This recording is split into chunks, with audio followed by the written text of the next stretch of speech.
గ్రామాల్లో ఎన్నికల హడావిడి మొదలైంది. ఇప్పటికే రాష్ట్ర ప్రభుత్వం ఎన్నికల కమిషన్ ఎన్నికలకు సిద్ధమైన నేపథ్యంలో గ్రామీణ స్థాయిలో సర్పంచ్, ఎంపీటీసీలు, జెడ్పీటీసీలకు పోటీ చేసేందుకు ఉత్సాహం చూపుతున్నారు. కొన్ని గ్రామాల్లో జనరల్ వస్తున్నప్పటికీ కొన్ని గ్రామాల్లో బీసీ, ఎస్టీ రిజర్వేషన్లు రావడం, కొంత ప్రాంతానికి కొన్ని గ్రామాల్లో నిరుత్సాహం చూపినప్పటికీ చాలా గ్రామాల్లో అయితే బీసీ, ఎస్సీలు వచ్చిన గ్రామాల్లో ఉత్సాహంగా ఎన్నికలకు పోటీ చేసేందుకు సిద్ధమవుతున్నారు. ప్రతి గ్రామంలో కూడా జనరల్ వస్తే ఎలాగుంటుందో ఆ గ్రామంలో ఎలాంటి సందడి ఉంటుందో మనం చెప్పాల్సిన అవసరం లేదు. కానీ ఎస్సీ, ఎస్టీ, బీసీలు వచ్చిన గ్రామాల్లో కూడా అదేవిధంగా సందడి మొదలైంది. ఏదైతే రేపు 9వ తారీఖు నుంచి స్థానిక సంస్థలకు ఏదైతే ఎంపీటీసీ, జెడ్పీటీసీలకు నామినేషన్ దాఖలు కానున్న నేపథ్యంలో పూర్తిగా బీసీ, ఎస్సీ రిజర్వేషన్లు జరిగిన గ్రామాల్లో మేమంటే మేము అని ఆ కులాల మధ్య పోటీ సిద్ధమవుతున్న పరిస్థితి నెలకొంది. పూర్తి స్థాయిలో గ్రామీణ ప్రాంతంలో ఎన్నిక వాతావరణం మొదలైందనే చెప్పచ్చు.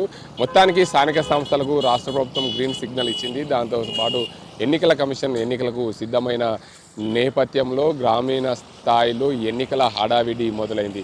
జెండలు వచ్చిన గ్రామాల్లో అయితే చెప్పాల్సిన అవసరం లేదు. నేను పోటీ చేస్తాను, నేను గ్రామానికి సంబంధించి 50 లక్షలు 60 లక్షలు ఇస్తాను అని లోపల చెప్పుకుంటున్న పరిస్థితులు నెలకొన్నాయి. నిజామాబాద్ జిల్లాలో కూడా గతంలో జరిగిన ఘటనలను చూసుకుంటే ఇటు అంకాపూర్ లాంటి గ్రామాల్లో కూడా ఏకగ్రీవాలు జరిగిన పరిస్థితులు ఉన్నాయి. అలాంటి పరిస్థితుల్లో రాష్ట్ర ప్రభుత్వము ఎన్నికల సంఘం పూర్తి స్థాయిలో ఎన్నికల నిర్వహణకు ప్రకటబందీగా చేసింది. ఎన్నికల జరగాల్సిన గ్రామాల్లో ఏకగ్రీవాలు చేసి టెండర్లు పెట్టడం సరికాదని చెప్పి ఎన్నికల సంఘం తేల్చి చెప్పింది. అదే కోణంలో కూడా ఈసారి కూడా గ్రామీణ ప్రాంతాల్లో ఎన్నికలు జరగాల్సిన పరిస్థితి ఎంతైనా ఉంది. టెండర్లు పెడితే ఎన్నికలు చెల్లదని చెప్పి ఎన్నికల సంఘం తేల్చి చెప్పిన పరిస్థితి నెలకొంది. ఏదేమైనప్పటికీ తెలంగాణ రాష్ట్రంలో పూర్తిగా ఎన్నికల హడావిడి మొదలైంది. ఎన్నికల కోసము పూర్తిగా గ్రామీణ స్థాయిలో మేమంటే మేము పోటీ చేస్తామని సిద్ధమైన పరిస్థితి నెలకొంది. సర్పంచులకు అదేవిధంగా ఎంపీటీసీ, జెడ్పీటీసీలకు పోటీ తీవ్రమవుతున్న పరిస్థితులు నెలకొన్నాయి. మొత్తంగా చూసుకుంటే ఇటు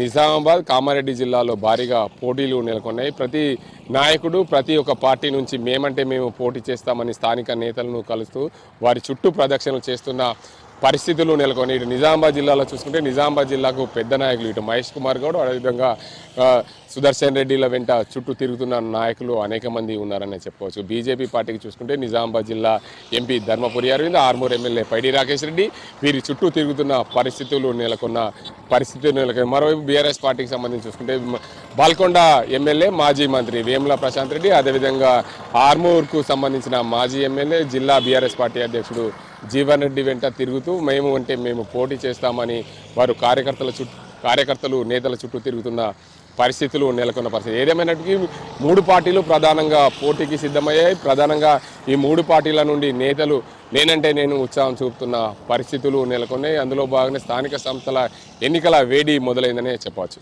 అసలైన తొలి వెలుగు. ఫాలో వాట్సాప్ @తొలి వెలుగు official.